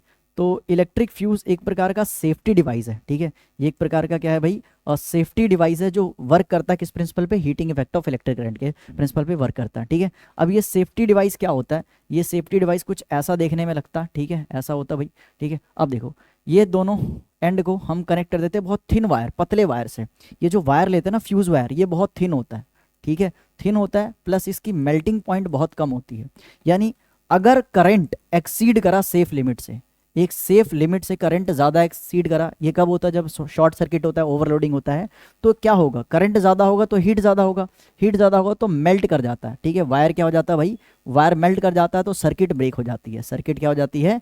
ब्रेक हो जाती है, ठीक है। यानी कि सर्किट अगर ब्रेक हो गई, सर्किट ब्रेक हो गई तो करंट फ्लो होना बंद हो जाएगा, आपके घर, आपके जो भी इलेक्ट्रिकल अप्लायंसेस है वो सेफ रहेगा, ठीक है, बचेगा इलेक्ट्रिक शॉक से, आग लगने से, ठीक है। चलिए, तो इसी प्रिंसिपल पे बेस्ड है electric fuse. Heating effect of electric current के प्रिंसिपल पे बेस्ड है। क्या होता है जब करंट एक सेफ लिमिट से बढ़ता है?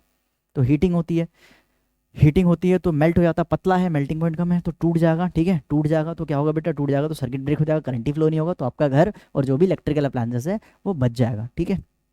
चलिए, तो यही था इस चैप्टर में। इससे ज़्यादा तो कुछ है नहीं, बाकी एक बार इसके नोट्स बना लीजिएगा, ठीक है, और एनसीईआरटी के ट्राई करना है कि सारे क्वेश्चन कर ले। बाकी मैं भी कुछ इंपॉर्टेंट क्वेश्चन लेके आया हूँ, वो भी हम करने जा रहे हैं, ठीक है। आइए कुछ न्यूमेरिकल करते हैं, ये तो हम कर चुके हैं। नेक्स्ट इसको करते हैं। क्या कह रहा है भाई सवाल में? सवाल में हमसे ये कह रहा है कि the potential difference between the terminal of an electric heater is 60 volt. तो भाई पोटेंशियल डिफरेंस कितना दे रखा है? 60 वोल्ट दे रखा है। When it draws a current of 4 ampere from the source, ठीक है, what current will be the heater draw if the potential difference is increase to 120 volt. पहली बात क्या कह रहा है कि the potential difference between the terminal heater देखा 60 volt, when it draws a current of 4 ampere of current, ठीक है। जब ये करंट 4 एम्पियर का ले रहा था तो पोटेंशियल डिफरेंस कितना था भाई? कितना था? 60 का, ठीक है, 60 वोल्ट का। बट यही क्या कह रहा कि कितना करंट लगेगा, कितना करंट फ्लो होगा जब पोटेंशियल डिफरेंस हम कितना कर दे? 120 वोल्ट का कर दे। मतलब पोटेंशियल डिफरेंस बढ़ाए हैं तो क्या करंट बढ़ना चाहिए? बिल्कुल बढ़ना चाहिए, बढ़ता है। ओम्स लॉ ये तो कहता है पोटेंशियल डिफरेंस बढ़ाओ करंट बढ़ेगा। तो कितना बढ़ेगा? 60 वोल्ट था तो 4 एम्पियर का करंट फ्लो हो रहा था, तो 120 कर दिया तो कितना करंट होगा? अब दिक्कत है भाई, यहाँ पे वी तो दे रखा है, आर नहीं है। आर होता तो डिवाइड करके करंट निकालते हैं, तो क्या करेंगे? आर ऊपर से निकाल देंगे, तो इन दोनों डाटा के हेल्प से आर निकाल देंगे। ओम्स लॉ क्या कहता है भाई? V equals to I R, ठीक है। तो आर बराबर क्या हो गया भाई मेरे? V बाय आई हो गया। V कितना है? 60, ठीक है। अच्छा, आई कितना है? 4, इसको डिवाइड करो, कितना आ गया? ये 2 टाइम्स में आया, ये 30 आ गया और ये 15, ठीक है। यानी 15 ओम का रजिस्टेंस है, ठीक है, 15 ओम का रजिस्टेंस। तो आर की वैल्यू निकाल दी। अगर आर निकाल दिया तो आई निकालना कोई बड़ी बात नहीं है। तो आइए हम यहाँ से आई निकाल दे रहे हैं, ये पे I1 है, I2 है, ठीक है। तो मान लो I2 कैसे निकलेगा? यहाँ से लगा सकते हैं आई बराबर V बाय आर, ठीक है, V बाय आर। तो V कितने के लिए? 120 के लिए निकाल लिया, ठीक है, तो 120 हो गया। आर हमने कितना निकाला? 15, ठीक है। इसको डिवाइड करो, आंसर आ जाएगा, ठीक है। ठीक है, कैसे करें? ये 3 5 3 4, ठीक है, 5 8। चलो, यहाँ पे 8 एम्पियर का करंट आ गया, ठीक है, 8 एम्पियर का करंट आ गया। बाकी कैलकुलेशन चेक कर लेना, अगर मिस्टेक हो तो बता देना, ठीक है। चलिए, तो ये हमने एक न्यूमेरिकल करा, एक और करने जा रहे हैं सवाल। क्या कह रहा? A wire of given material है, having a length L and area of cross section A है। एक वायर है बेटा, ठीक है, एक वायर है जिसका लेंथ L है और एरिया ऑफ क्रॉस सेक्शन कितना है? A है। और इसका जो रेजिस्टेंस है वो 4 ओम है। तो रेजिस्टेंस दे रखा है 4 ओम, ठीक है, ये डाटा गिवन है। रेजिस्टेंस का फॉर्मूला क्या होता है? रो L बटे A। तो R तो दे रखा भैया जी 4, ठीक है, और बाकी डाटा को ऐसे ही छाप दो, फर्स्ट इक्वेशन मान लो इसको। फिर क्या बोल रहा है? What would be the new resistance, ठीक है, what would be the resistance of another wire of the same material. Same material था बट दूसरा वायर लिया। ऐसे मान लो इस वायर को हमने क्या करा? इसके लेंथ को आधा कर दिया भाई, ठीक है, लेंथ को कर दी हमने हाफ। लेंथ को क्या कर दी हमने? हाफ कर दी भाई लेंथ को, ठीक है, लेंथ को हमने कर दी हाफ। तो मतलब पहले L था तो अब क्या हो गया? L/2। अच्छा देखो, अगर लेंथ हाफ होता है तो एरिया डबल होता है, वैसे सवाल में दे रखा है। And the area of cross section क्या हो गया? Double. Area of cross section क्या हो गया? 2 है। तो नया रेजिस्टेंस क्या होगा? हमें R डैश निकालनी है। तो पहली बात, नया एरिया अब क्या आ गया? 2A आ गया। नया लेंथ मेरे पास L/2 आ गया। तो नया रेजिस्टेंस कैसे निकलेगा? फॉर्मूला लगाओ, रो। अच्छा, रो तो सेम रहेगा, क्यों? नेचर ऑफ मटेरियल सेम है। अगर नेचर ऑफ मटेरियल सेम तो रो सेम रहेगा, ठीक है। आइए, अच्छा भाई, L की वैल्यू यहाँ पे क्या है? L/2 है, तो L/2 लिख दो। अच्छा, A डैश की वैल्यू क्या है? अब क्या A लेंगे? नहीं, 2A लेंगे। तो यहाँ पे क्या लिख दो भाई साहब? 2A लिख दो। सॉल्व करो, कितना आ गया? रो L/A और ये 2 2 जा 4, यानी कि 1/4 को जरा साइड में निकाल दो, ठीक है। अच्छा देखो, ये कुछ है क्या? रो L/A, रो L/A 4 के बराबर है, ठीक है। सो भाई फ्रॉम इक्वेशन फर्स्ट यहाँ पे लिख सकते हैं R डैश बराबर क्या हो गया? 1/4 इंटू पुराना वाला R, ठीक है, यानी कि 4, इसको काट दो, आंसर कितना आ गया 1 ओम। यानी कि अगर लेंथ को हाफ करोगे, एरिया को डबल करोगे, तो करंट तुम्हारा क्या हो जाता है बेटा, रेजिस्टेंस आपका 1/4 टाइम्स कम हो जाता है। और पहले वाले का 1/4 टाइम्स क्या हो गया, 4 को 1/4 से मल्टीप्लाई करो 1 ओम हो गया। तो काफ़ी आसान सा सवाल था। आगे बढ़ते हैं। कह रहा 100 joule of heat are produced each second in a 4 ohm resistance. 4 ohm का रेजिस्टेंस है, 100 जूल का हीट प्रोड्यूस हो रहा है, ठीक है, ईच सेकेंड, एक सेकेंड में। तो find the potential difference across the register. क्या पता करना है, पता करना है हमें V। दिया क्या है 100 जूल ऑफ हीट, यानी हीट की वैल्यू कितनी है 100 जूल है, और क्या दिया ईच सेकेंड, यानी टाइम दे रखा है 1 सेकेंड, रेजिस्टेंस कितनी है 4 है।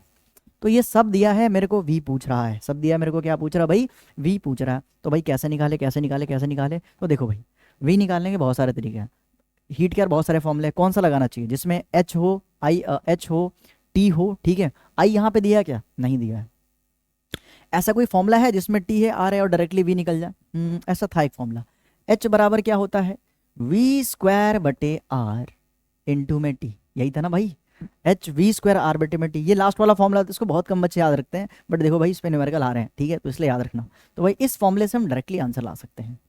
H की वैल्यू क्या है 100, लिख दो। V² निकालना भैया, ये तो R कितना है, R कितना है 4 है, टाइम कितना है 1 है, ठीक है, इसको इधर फेंको। V बराबर क्या हो गया 100 इंटू 4, अच्छा स्क्वायर इधर जाके रूट बन जाता है, ठीक है। इसको सॉल्व करो भाई, कैसे सॉल्व करोगे, इसका पेयरिंग कर दिया हमने 10 इंटू 10, और इसका पेयरिंग क्या हो गया 2 इंटू 2, जो पेयर होता बाहर निकल जाता है, यानी कि क्या आ गया 10 इंटू 2 आ गया, आपका आंसर आ चुका 20 वोल्ट, ठीक है। तो ये रहा आपका आंसर 20 वोल्ट आ गया। एक और सवाल करने जा रहे हैं। An electric bulb an electric bulb is connected to 220 volt generator, मतलब पोटेंशियल तो दे रखा है कितना 220 वोल्ट का। द करंट इज 0.50 एम्पियर, तो करंट दे रखा है कितना 0.50 ampere. What is the power, power पूछ रहा है। अरे यार बहुत ही लल्लन सवाल, एकदम रद्दड़ सवाल है भाई साहब। जो मेन फॉर्मूला था पर्सन वेरी इंपॉर्टेंट, वही लगाओ आंसर आ जाएगा, ठीक है। V कितना दिया है, V कितना दिया है, V 220 दिया है, करंट कितना है 0.50 है। इसको सॉल्व करो, यहाँ से नीचे 2 0 आ गया, 1 0 1 0 को मार दिया, 1 0 को मार दिया, सॉल्व करो, 5 2 10 आ गया, ठीक है, कैरी 1, 5 2 10 11, 110 वॉट, ठीक है, 110 वॉट का पावर जनरेट हुआ है, ठीक है, 110 वॉट का पावर जनरेट हुआ है, ठीक है, आंसर है भाई। चलो आगे बढ़ते हैं, कुछ और क्वेश्चन करते हैं। हाँ यहाँ पे क्या बोल रखा है, an electric refrigerator rated 400 volt operates 8 hour per day, what is the cost of the energy to operate it for 30 days at rupees कितना 3 rupees per kilo watt hour. देखो भाई यहाँ पे हमसे पूछ रहा है क्या, कितना बिजली बिल देना पड़ेगा, सिंपल सी बात है, इतना पूछ रहा है, ठीक है। तो भाई ऑब्वियसली हम जितना एनर्जी यूज़ करेंगे उतने का बिजली बिल देंगे। अब यहाँ पे पर किलो वाट एनर्जी 3 रुपये लग रहा, ठीक है। तो पहले हम टोटल एनर्जी निकालेंगे किलो वाट आवर में, फिर उसको 3 से मल्टीप्लाई करेंगे, हमारा आंसर आ जाएगा, ठीक है। सो बेसिकली यहाँ पे एनर्जी पूछ रहा, यानी कि वही इलेक्ट्रिक एनर्जी पूछ रहा, यानी कि हीट पूछ रहा कह सकते हो, ठीक है, हीट पूछ रहा। क्या होता है पावर इंटू टाइम होता है, ठीक है। अब पावर इंटू टाइम होता है ना, तो देखो पावर 400 वॉट दे रखा है, ठीक है 400, बट हमें तो यार एनर्जी किस में चाहिए होता है, कमर्शियल यूनिट में चाहिए, किलो वाट आवर में, तो यहाँ पे तो वॉट में दे रखा है, तो किलो वॉट में कैसे चेंज करोगे, इसको 1000 से डिवाइड कर दो। अच्छा टाइम कितना दे रखा है 8 घंटा दे रखा है, हमें टाइम किस में चाहिए होता है, हमें टाइम कितना किस में चाहिए होता है, घंटे में चाहिए होता है, चलो ये तो दे रखा है, ठीक है 8 आवर्स पर दे रखा है, तो 8 घंटा आर में दे रखा है, कोई दिक्कत नहीं, अगर सेकंड में दिया हो तो आर में चेंज करते हैं, ठीक है। ये कितने दिन तक के लिए, ये 30 दिन के लिए हम यूज़ कर रहे हैं, ठीक है। अच्छा पहले एनर्जी निकालो भाई, एनर्जी कितनी आई है, ठीक है किलो वाट आवर में, तो इसको सॉल्व करो, 2 0 से 2 0 कट गया, और कुछ कट रहा, 1 0 ने 1 0 को मार दिया, तो यहाँ पे 4 इंटू 8 इंटू 3, ठीक है, कितना हो गया 8 चौके 32, ठीक है 1 मिनट,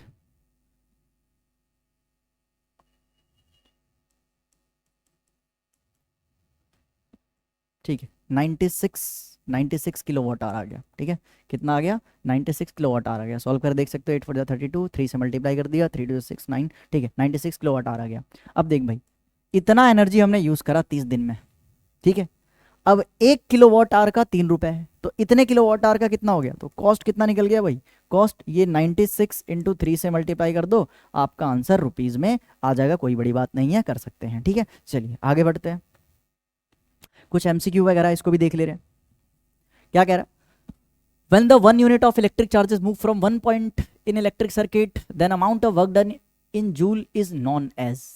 क्या कह रहा कि अगर हम किसी इलेक्ट्रिक सर्किट में चार्ज को मूव करवा रहे एक पॉइंट से दूसरे पॉइंट, ठीक है, तो जो वर्क लग रहा है उसी को हम क्या कहते हैं, पोटेंशियल डिफरेंस कहते हैं। भाई वर्क अपॉन में चार्ज क्या होता है, पोटेंशियल डिफरेंस होता है। आगे, द हिंड्रेंस मतलब अवरोध, एक तरह से opposition, presented by the material of conductor the smooth passing of the electric current. Electric current को स्मूथ पास नहीं होने दे रहा, हिंड्रेंस दे रहा है। इस प्रॉपर्टी को तो हम क्या कहते हैं, रेजिस्टेंस कहते हैं। कहीं दिख रहा डिस्टेंस, ये रहा, ये इज द आंसर।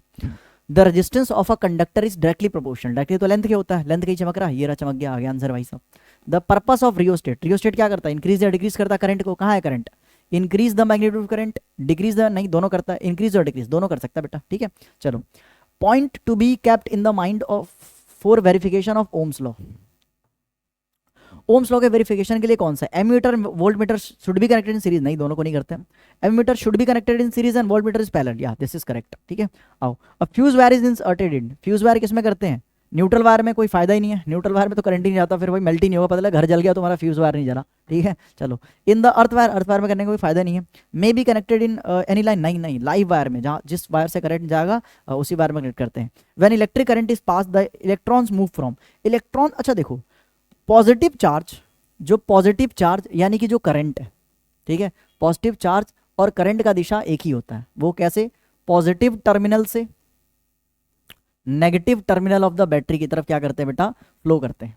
यानी कि हाई पोटेंशियल से लो पोटेंशियल मूव करते हैं। बट इलेक्ट्रॉन्स उल्टा मूव करता है। इलेक्ट्रॉन्स यानी कि तुम कह सकते हो क्या, इलेक्ट्रॉन्स को कह सकते हो नेगेटिव चार्ज।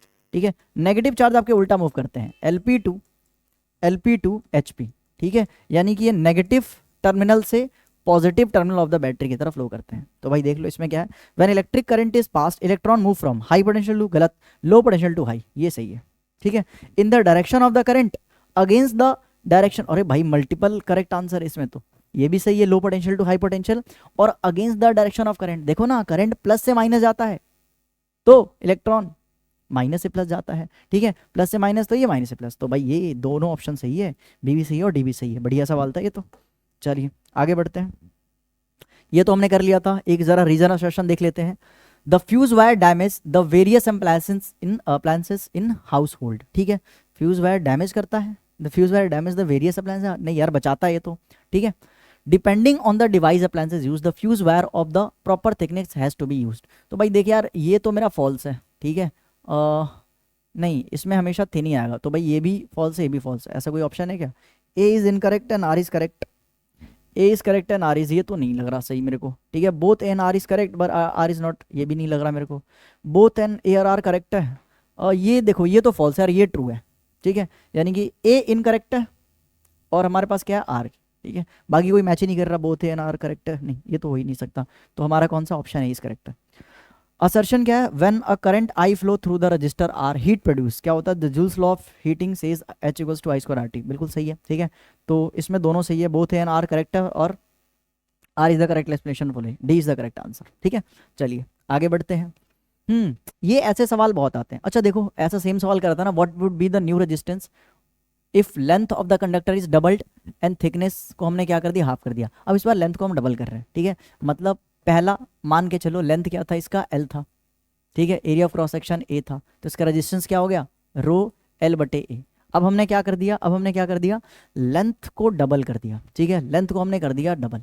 ठीक है, लेंथ को भाई सब कर दिया L से 12 कर दिया, तो एरिया अपने आप हाफ हो जाएगा A/2। तो हमें पता करना नया रेजिस्टेंस कैसे निकलेगा। तो भाई नया रेजिस्टेंस निकलेगा R' बराबर रो, सेम रहेगा क्योंकि भाई मटेरियल हमने चेंज नहीं करा है। ठीक है, बस इसी को लंबा पतला कर रहे हैं। ठीक है, चलो लेंथ के जगह पे अब L थोड़ी आएगा, 12 आ जाएगा। अच्छा, एरिया क्या आ जाएगा, A/2 आ जाएगा। इसको ऊपर फेंक दो जरा, तो R' बराबर क्या आ गया, रो। ठीक है, ये ऊपर जाकर के 4 हो गया और यहाँ पे क्या आ गया, L तो ऐसे ही रहेगा और A ऐसा रहेगा, ये ऊपर जाकर के 4 हो गया। ठीक है, 4, यानी कि जो नया वाला रेजिस्टेंस है वो पुराने वाले रेजिस्टेंस का 4 गुना है, ठीक है, यानी रेजिस्टेंस 4 टाइम्स बढ़ गया है, नया वाला रेजिस्टेंस पुराने वाले से 4 गुना बढ़ गया। अगर कोई पुराने वाले का कोई वैल्यू होता, मान के चलो 4 ओम होता तो 16 टाइम्स बढ़ जाता, 2 होता तो 8 टाइम्स बढ़ जाता, ठीक है। तो ऐसे सवाल भी आते हैं, ये तो बहुत आसान होते हैं, ठीक है। जैसे कि देखो ये सारे किसमें ऐसे ही कर लेते हैं, इसको वर्बली कर लेते हैं। पैरेलल में तो 1 1 बाय 1 1 बाय 1 1 बाय 1, सबका क्या हो जाएगा 1, तो इसका पूरे का आर्क लेंथ कितना हो गया 1 ओम, इसका भी पूरे का आर्क लेंथ कितना हो गया 1 ओम। अब ये तीनों सीरीज में हो गए, 1 + 1 + 1 टोटल कितना हो गया भाई 3 ओम इज द आंसर। बहुत ही ललन सवाल था यार ये तो। देखो ये दोनों सीरीज में है तो 3 + 3 6, नीचे से 3 + 3 6, ऊपर भी 6, अब देखो ऊपर भी 6 आ गया, अब नीचे भी 6 आ गया, तो 6 ओम और 6 ओम का पैरेलल में कॉम्बिनेशन क्या होता है, शॉर्ट ट्रिक बताया था मैंने, R1 × R2 और अपॉन में R1 + R2, तो 6 × 6 और नीचे में कर दो 6 + 6, कितना आ गया, ऊपर में 36 आ गया, ऊपर में 36 आ गया, नीचे 12 आ गया, 12 × 36, ठीक है, तो 3 ओम आंसर आ गया। बहुत ही आसान सवाल। आगे करते हैं भाई, ये देख 1/2 1/2 पैरेलल है, तो 1/2 1/2 1 हो गया, इसका पूरे का आर्क लेंथ कितना आ गया 1 ओम, 1/2 1/2, ठीक है, ये देखो ना 1 ओम आ गया। इसमें भी सॉल्व कर सकते हो, 2 दूनी 4, 2 + 4, 4 4 कट गया 1, 4 4 कट गया 1, ठीक है। चलो ये क्या हो गया 2 हो गया, ठीक है 2 हो गया। अब इसको प्लस कर दो, 1 + 1 2 + 2 4, यानी कि इस पूरे का आर्क लेंथ कितना आ गया, पूरे का आर्क लेंथ कितना आ गया भाई साहब 4 ओम आ गया। बहुत ही आसान सवाल, क्योंकि ये सबका जो इक्विवेलेंट है वो सीरीज में है, देखो ना 1 1 1 एंड टू एंड है, ठीक है। चलो तो ये भी हमारा हो गया। अब यार एक मेरे को यार, हाँ ये है, list the factors on which resistance of a conductor in the shape of a wire depends. Why are metals good conductor of electricity whereas glass is a bad conductor of electricity? ये theoretical सवाल है जो हमने पढ़ा, वैसे ही उसके जवाब देना। कौन कौन से फैक्टर्स पे रेजिस्टेंस डिपेंड करता है, लेंथ पे, एरिया ऑफ क्रॉस सेक्शन पे, इनवर्सली प्रोपोर्शनल होता है लेंथ पर डायरेक्टली, तीसरा टेम्परेचर, चौथा नेचर ऑफ मटेरियल। तो लिख सकते हैं। और क्या कह रहा, मेटल्स गुड कंडक्टर क्यों होते हैं, क्योंकि रेजिस्टेंस कम होता है, रेजिस्टिविटी कम होता है, ठीक है। दूसरा ग्लास क्यों नहीं, क्योंकि ग्लास में भाई हाई रेजिस्टेंस होता है, नॉन मेटल है ना वो, ठीक है। तो क्या होगा, रेजिस्टेंस बहुत ज़्यादा हाई होगा, रेजिस्टिविटी हाई, तो करंट फ्लो हो ही नहीं पाएगा उसमें, ठीक है। चलो तो लिख सकते हैं why are alloys commonly used in the electric heating devices. आ गया ना, इलेक्ट्रिक हीटिंग डिवाइस में एलॉय की यूज मानते हैं क्योंकि रेजिस्टेंस हाई होती है और जल्दी ऑक्सीडाइज नहीं होते हैं, जलते नहीं हैं, मेल्टिंग पॉइंट बॉइलिंग पॉइंट बहुत हाई होता है, ठीक है। ये सारे प्रॉपर्टी आप एलॉय का लिख सकते हैं। Explain the Joule's law of heating, वही H बराबर क्या होता है I² RT, इसको लिख दो। और कौन कौन से फैक्टर पर डिपेंड करता है सारा लिख सकते हैं आप इसमें, ठीक है। करंट के स्क्वायर के डायरेक्टली प्रोपोर्शनल, रेजिस्टेंस के डायरेक्टली प्रोपोर्शनल और टाइम के डायरेक्टली प्रोपोर्शनल। चलिए ये सवाल थोड़ा प्यारा सा है, ठीक है, इसमें करेक्शन कर लेना। यहाँ पे बैटरी आ रहा है तो 6 वोल्ट होगा, कॉमन सेंस है, ओम तो आएगा नहीं, ठीक है। चलिए, और यहाँ पे की दे रखा, बढ़िया सवाल, इसको करते हैं।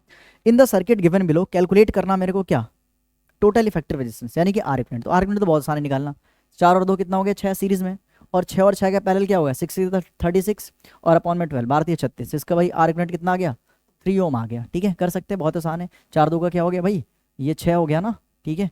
और ये देखो नीचे 6, अब 6 1/6 1/6 2/6 काटो 3 ओम आ गया, ठीक है। आर इक्विवेलेंट कितना आ गया भाई 3 ओम आ गया। अच्छा, बोल रहा पोटेंशियल डिफरेंस अक्रॉस 6 ओम और 2 ओम, 6 ओम और 2 ओम के पास पोटेंशियल डिफरेंस निकालना है। ये थोड़ा इंटरेस्टिंग है, आओ देखते हैं।